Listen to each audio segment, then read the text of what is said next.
Known to much of the world as the West Bank, Judea and Samaria of the Bible is today home to some 360,000 Jewish Israelis and at least 1.4 million Palestinian Arabs. Shiloh, Shiloh.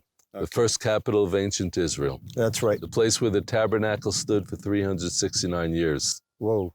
David Rubin is the former mayor of Shiloh, the place pronounced Shiloh in hundreds of biblically named places in America.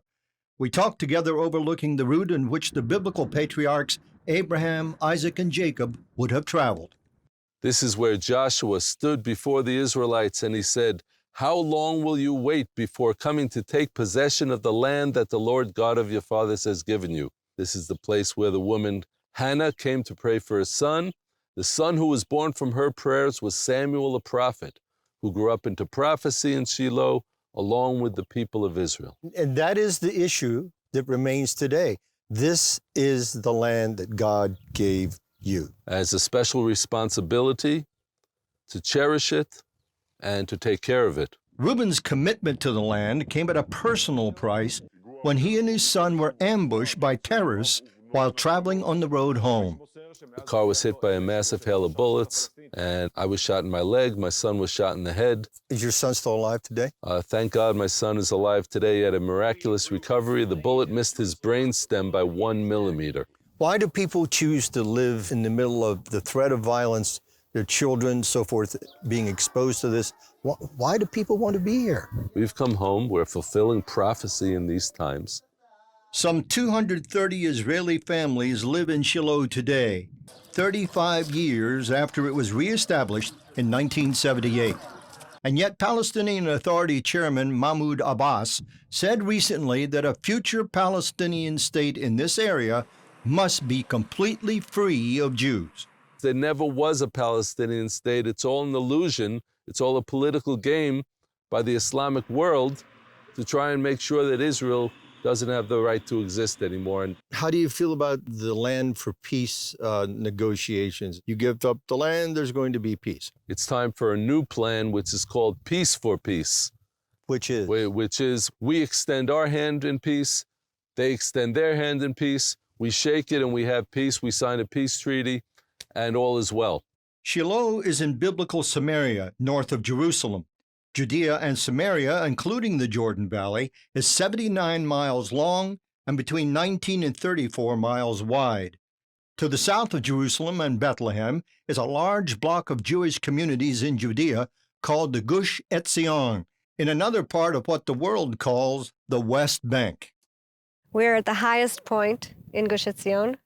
We're on the backbone of the hills that control the lowlands in both directions. And that is the Mediterranean Sea and the coastal plain, Tel Aviv, Ashdod, Ashkelon, down to Gaza.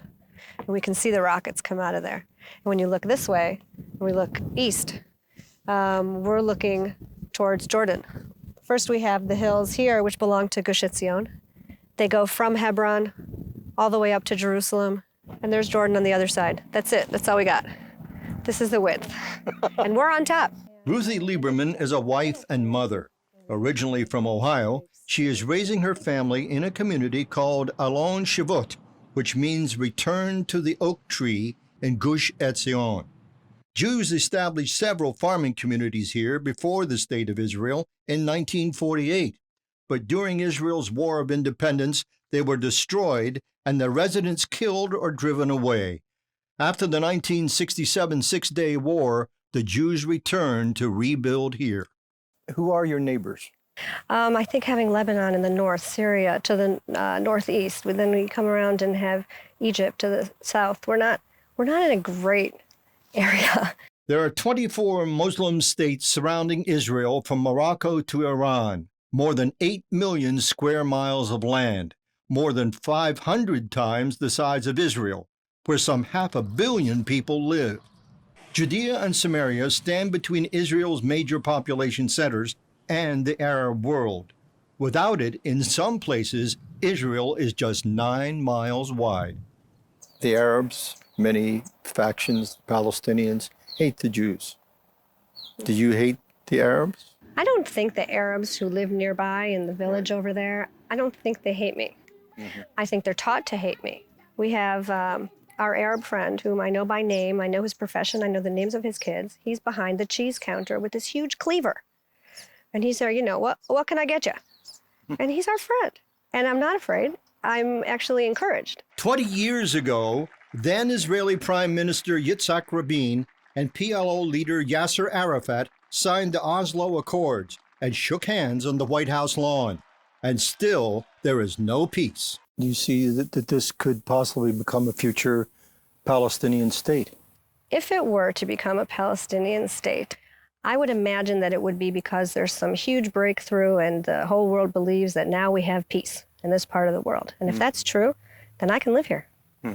I'm Jewish. I bought the land, and I should be able to keep my home. In every talks that we hear, we're out of the picture. We'll have to pack up and go. The scriptures teach us to pray for Jerusalem, pray for Israel. Do you think it makes any difference? I hope that all of you continue to pray for Jerusalem every day. It strengthens us. It strengthens our psyche. It strengthens our hopes. We know that we're not alone.